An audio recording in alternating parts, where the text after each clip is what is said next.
اچھا یہ بات بھی میاں صاحب آپ کی مجھے بڑی انٹرسٹنگ لگی ہے، آپ نے کہا کہ جب تک یہ اسمبلی ہے کوئی اتحادی ادھر ادھر نہیں ہوگا، تو اس کا مطلب یہ ہوا کہ 5 سال تو حکومت وقت پورا کر لے گی نا؟ دیکھیں اگر تو کوئی رکاوٹ سابقہ ماضی کی طرح نہیں آتی اور وقت پورا کوئی کرنے دیتا ہے تو یقیناً وقت پورا ہوگا، مگر اس میں بڑے چیلنج جو انیکا ہیں وہ خالی معیشت کا نہیں ہے، وہ خالی سیاسی استحکام کا نہیں ہے، وہ پاکستان کو اندرونی طور پہ بے شمار اور چیلنجز کا سامنا ہے، اور خارجی طور پر بھی پاکستان کو بڑے چیلنجز کا سامنا ہے۔ اور بدقسمتی ہے پاکستان کی کہ جو مالیاتی ادارے آپ کو مدد کرتے ہیں، آپ کو قرض دیتے ہیں، وہ اپنی خواہشات بھی آپ پہ مسلط کرتے ہیں، اور یہ بھی بدقسمتی ہے جو آنے والا وقت ثابت کرے گا کہ ایک شخص ہے وہ جب سے معرض وجود میں اس کی جماعت کو لے کر آیا گیا ہے اس وقت سے آج تک یہ کہتا آ رہا ہے، اور اس کے لوگ کھلے عام بات کرتے ہیں کہ اگر وہ ہے تو پاکستان ہے، اگر وہ اقتدار میں ہے تو سب ٹھیک ہے، بھلے آپ معیشت کا بیڑا گرک کر دیں، بلکہ آپ سفارتی تعلقات ختم کر دیں، بلکہ بے روزگاری بڑھا دیں، بھلے آپ جو ہے لوڈ شیڈنگ بڑھا دیں، بھلے بے روزگاری بڑھا دیں، بھلے ڈالر جو ہے وہ آسمان کو چھو جائے، وہ جائے بہاڑ میں، مگر اقتدار میں اس کو رہنا چاہیے۔ تو اگر یہ سوچ ہو کسی سیاسی جماعت کی یا اس کی جو ہے اس کے فالوور جو ہیں ان کی سوچ ہو، اور پھر بیانیہ وہ بنائیں مغرب کے میں بیٹھے لوگ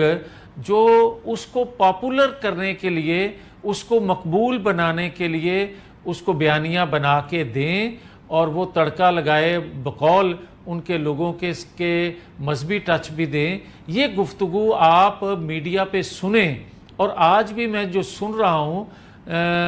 کہ 2-2.5 ارب روپیہ سوشل میڈیا پہ لگانے کا خیبر پختونخوا حکومت کا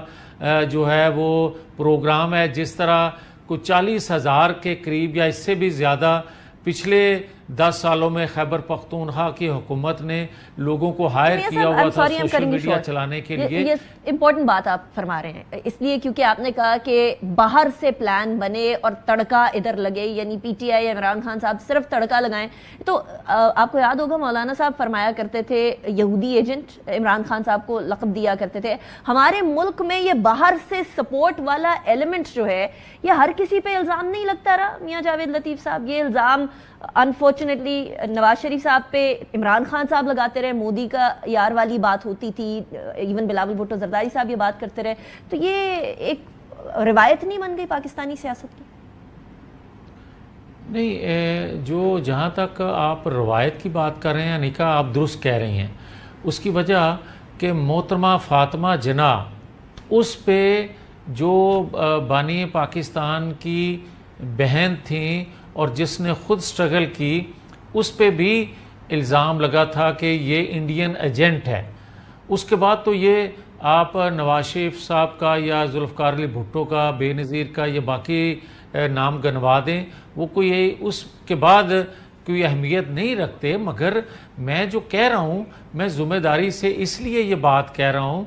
کہ کیا مدینہ کی ریاست بنانے والوں کا میں اللہ مجھے معاف کرے کیا کردار اس طرح کا ہوتا ہے؟ پھر کیا مدینہ کی ریاست کا ذکر کرنے والے یا اسلامی ٹچ دیں، یہ آپ کے کانوں نے سنا نہیں ہے؟ اور اگر آپ کے کانوں نے سنا ہے تو پھر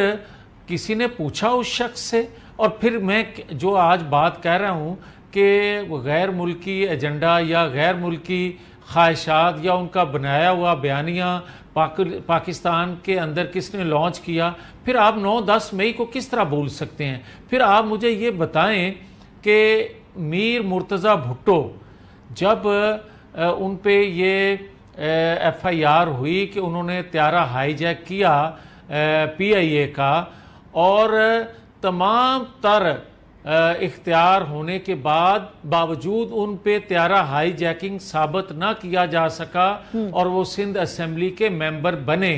مگر نواز شریف